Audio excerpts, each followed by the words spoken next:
नमो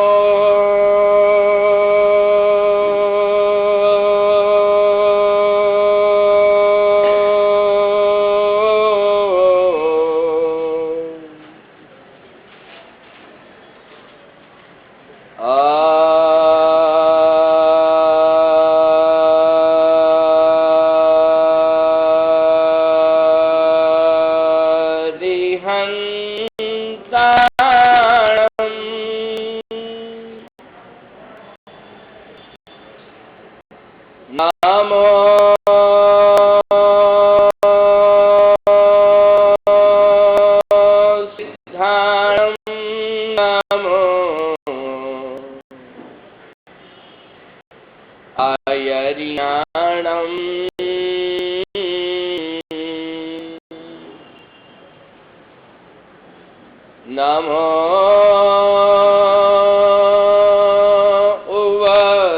उवजायाणं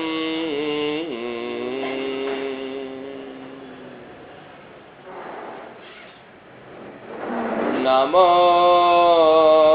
लोए सव साहूणम्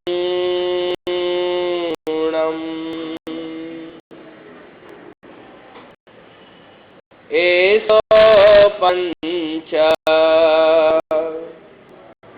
नमोकार सव पावपणासण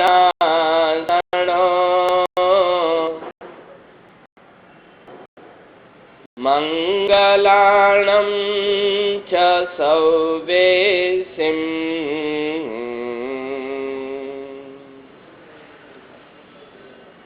पढ़मं होयि मंगलम्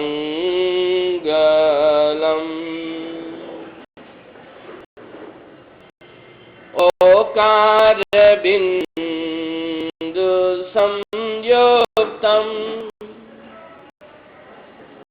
नित्यं ध्यायन्ति योगिना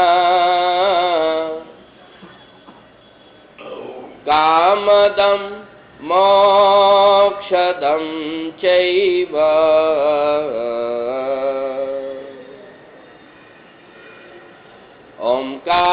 ओंकाराय नमो नमः। अज्ञानं तिमिरान्धानां ज्ञानाञ्जनशलाकया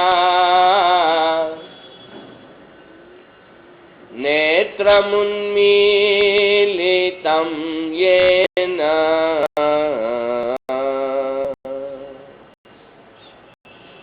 तस्मै श्री गुरवे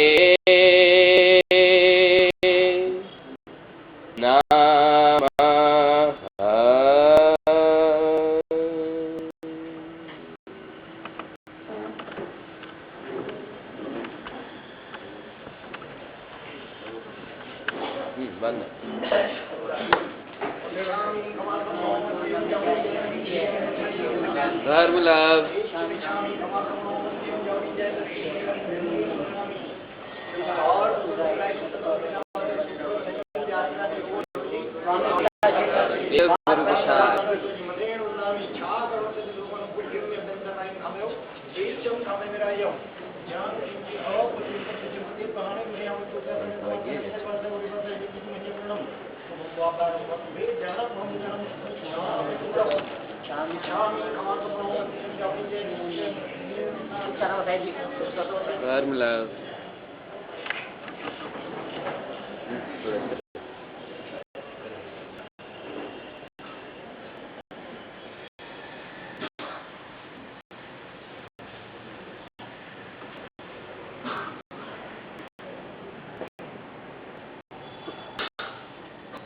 माने ज्યાં જવાનું મન ત્યાં મુજને જવા નહીં. મારા કર્મો કઠણ કેવા, મારી મુક્તિ થવા દે નહીં. મને જ્યાં જવાનું મન, મને આયા ગાણું મનમાં, કે આ મોકો સંભાળી લઉં. મંઝિલ છે નજર સામે, એને દોડીને ઝાલી લઉં. પણ કાયા બને દુશ્મન, એક પગલું ઉપાડે નહીં. મારા કર્મો કઠણ કેવા, મારી મુક્તિ થવા દે નહીં. મને જ્યાં જવાનું મન, આ કુમળા હૃદયમાં છે બહુ બોજા લીધા છે મેં. કડવા ઘૂંટડા જગમાં ના છૂટકે પીધા છે મેં. હવે લાગી રસ જેની, તે અમૃત પીવા દે નહીં. મારા કર્મો કઠણ કેવા, મારી મુક્તિ થવા દે નહીં. મને જ્યાં જવાનું મન, ત્યાં મુજને જવા દે નહીં. મારા કર્મો કઠણ કેવા, મારી મુક્તિ થવા દે નહીં. મને જ્યાં જવાનું મન, હું આગળ જવા માંગુ, મને પાછળ પાછાવે છે. હું પાવન થવા માંગુ, મને પાપી બનાવે છે. શું કરું હવે મારે, કોઈ માર્ગ સુજાડે નહીં. મારા કર્મો કઠણ કેવા, મારી મુક્તિ થવા દે નહીં. મને જ્યાં જવાનું મન, ત્યાં મુજને જવા દે નહીં. મારા કર્મો કઠણ કેવા, મારી મુક્તિ થવા દે નહીં. મને જ્યાં જવાનું મન.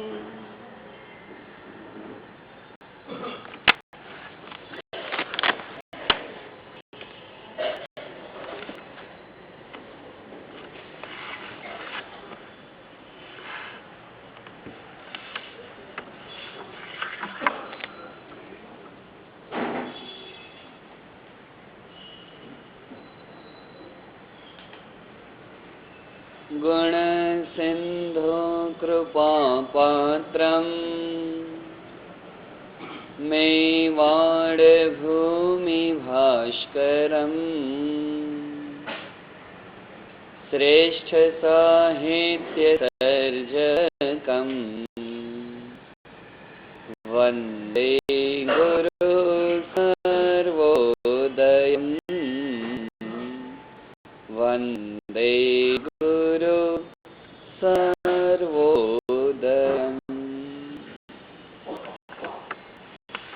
11 दिवसीय ये प्रवचनमाला रोज एक नया विषय आगे बढ़ते जा रहा है। आज की शुरुआत करें एक कहानी से। वैसे कहानियों के दो प्रकार हुआ करते हैं, दो प्रकार की स्टोरी कराते हैं। कहानी का पहला प्रकार है रियल स्टोरी और कहानी का दूसरा प्रकार होता है रियल स्टोरी। रियल स्टोरी उसे कहता है जो रील के माध्यम से रिलीज होती है।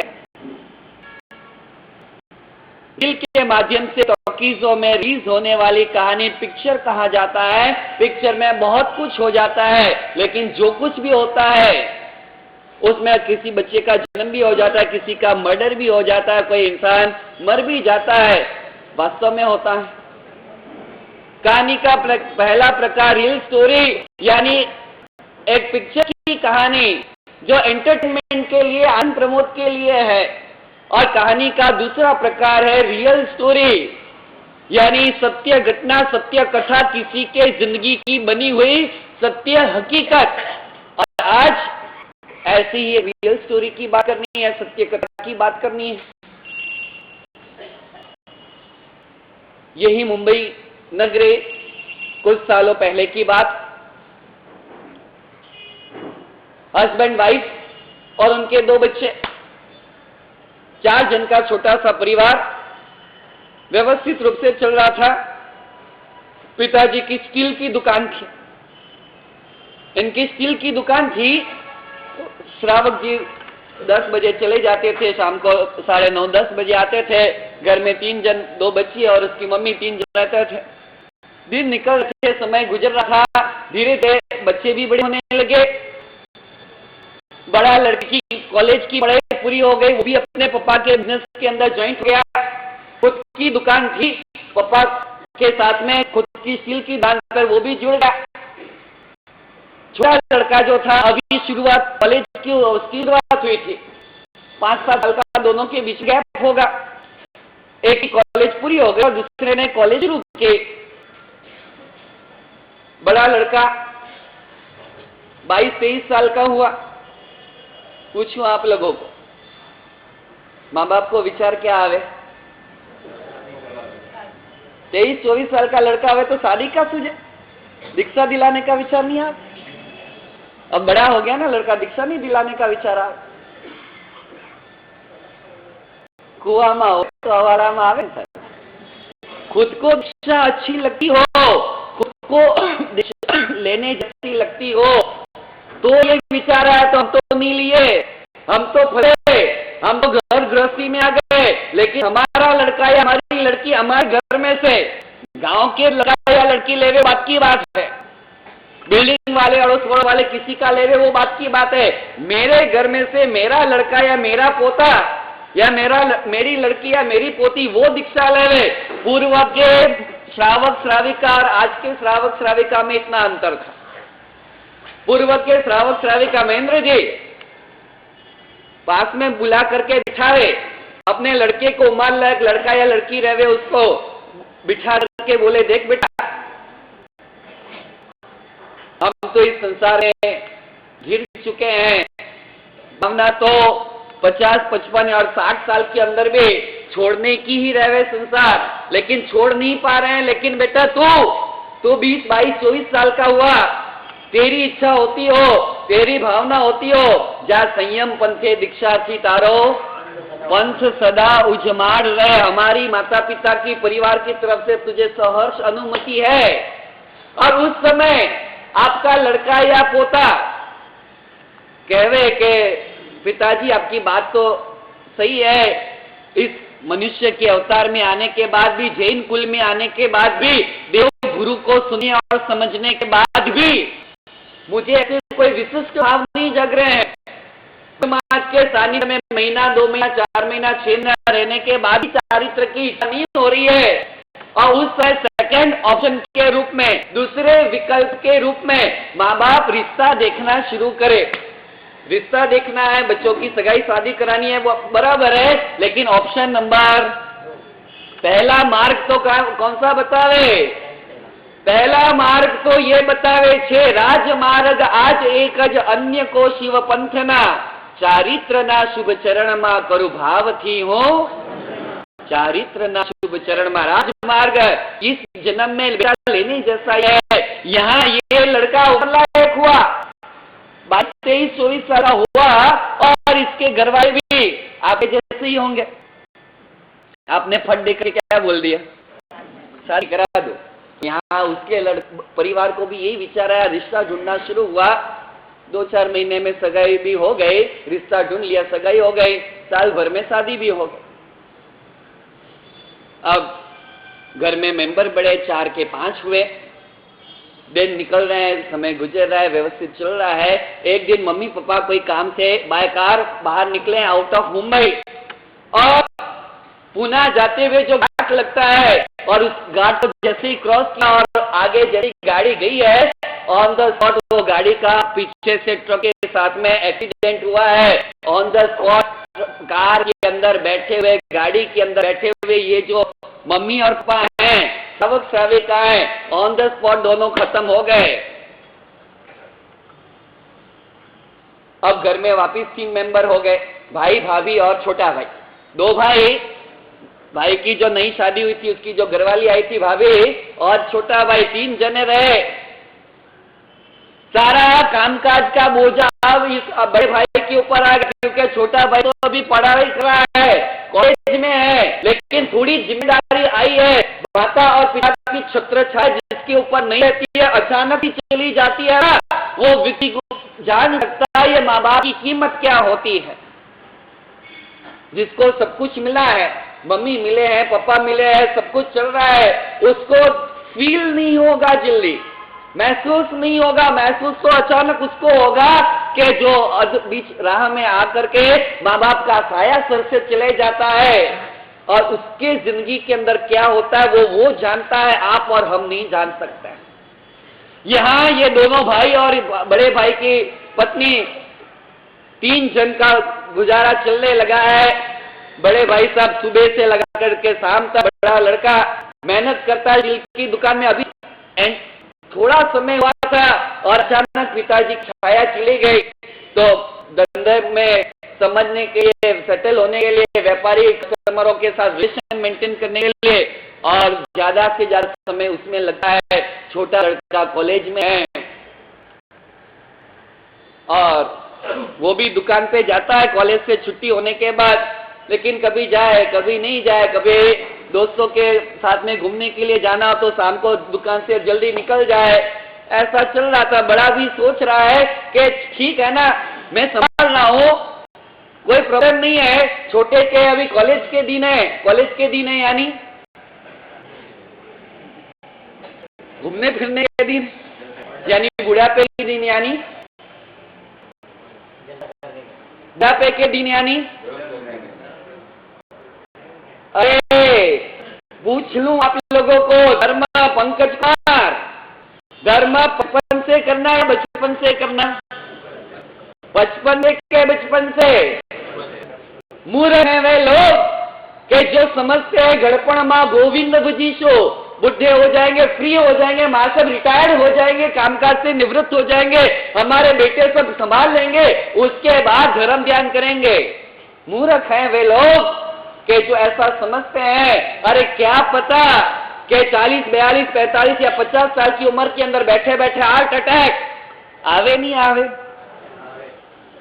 न गाती है न गुनगुनाती है, ये मौत जब आती है ना बड़े चुपके से चली आती है, ये बोल करके नहीं आती है, अलार्म दे बजा करके नहीं आती है, नोटिस दे करके नहीं आती है। मौत 70 साल की उम्र के अंदर भी आ सकती है, और मौत 27, 32 साल की उम्र के नौजवानों को भी आ सकती है। इसीलिए वो आए उससे पहले जाग लेना, चेत जाना। हाथ पग काम करना बंद कर दे या कम कर देवे, उससे पहले इस हाथ और पैरों से, इस काया से धर्म की आराधना कर लेना, नहीं तो इच्छा भी होगी ना। 65 साल 70 साल में फ्री हो गए, रिटायर्ड हो गए दुकान से, और फिर बादशाह की इच्छा हुई कि चलो अब गिरनार की नवाणु करें, होगी? अरे एक यात्रा करनी होगी ना तो भी डोली का सहारा लेना पड़ेगा, नवाणु तो दूर की बात हो जाएगी। जब तक शरीर में जोम है तब तक आराधना कर लो फुल फ्लैश के अंदर। यहाँ बड़ा भाई सोच रहा है कि मैं संभाल रहा हूं, कामकाज बरोबर चल रहा है, छोटे के कॉलेज के दिन है तो उसको उसके हिसाब से रहने दो, कॉलेज पूरी होने के बाद उसको भी तो धंधा ही संभालना है, दुकान ही संभालिए ना, ठीक है अभी जैसे उसको रहना है रहने दो। धीरे धीरे धीरे धीरे समय सत्य जा रहा है, 1 साल 2 साल 3 साल 4 साल, उम्र तो बढ़ती जा रही है, और उम्र बढ़ते ही ये छोटा भी अब उम्र लायक हुआ है। माता पिता है नहीं, माता पिता की गैर मौजूदगी के अंदर आर्य देश की, हिंदुस्तान की ये परंपरा है कि बड़े भाई और भाभी किसके समान हैं? बड़े भाई और बड़े भाभी माता पिता समान है। माता पिता की गैर मौजूदगी के अंदर, अनुपस्थिति के अंदर ये भी माता पिता समान है, और उन्होंने सोचा कि अब छोटा भाई बड़ा उम्र लायक हो गया है, पप्पा नहीं है तो मेरा फर्ज है, कर्तव्य है कि इसका भी अब मुझे जिम्मेदारी निभानी है, इसको भी मुझे देखना है, और उसके लिए भी रिश्ता देखना तय हुआ। कुछ समय के बाद नक्की करके सगाई सकपण हो गए, शादी भी हो गए। 3 मेंबर के 4 बने। महीना 2 महीना 4 महीना 6 महीना तो गाड़ी बराबर चल रही है, और सब कुछ हमेशा बराबर चले तो संसार नहीं है।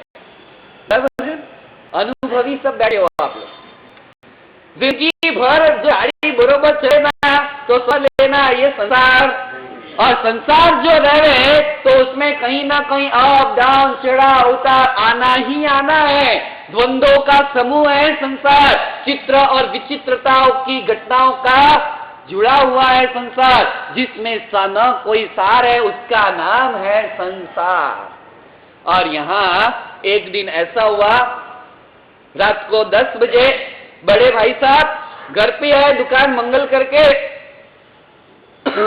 खाना खा करके अपने रूम के अंदर गए। छोटे भाई का रूम अलग, बड़े भाई का रूम अलग है, और बड़े भाई साहब अपने रूम के अंदर गए। श्रीमती जी बैठे हुए थे रूम के अंदर, और श्रीमती जी ने अपने पति देव के कान में फूंक मारने का काम किया। फूंक मारना समझो नहीं समझो, इधर पूछो। अच्छा सब समझते हैं। कान में फूंक मारने का काम किया। एक बात आपको बता दूं, फूंक मारने के भी 2 प्रकार रहते हैं। कितने प्रकार रहते हैं? बोलो तो सही। फूंक मारने के भी 2 प्रकार रहते हैं। एक तो कोई चीज गर्मा गर्म है, उसको ठंडी करने के लिए फूंक मारी जाती है। जैसे आपको चाय पीनी है, कॉफी पीनी है, चाय गरम गरम है तो उसको ठंडी करने के लिए फूंक मारी जाती है। दूसरे नंबर में कोई व्यक्ति ठंडा है,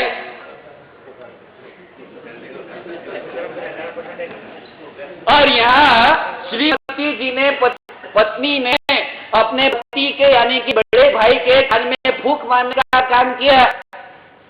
सारा दिन इतने सालों से मेहनत तो तुम ही कर रहे हो,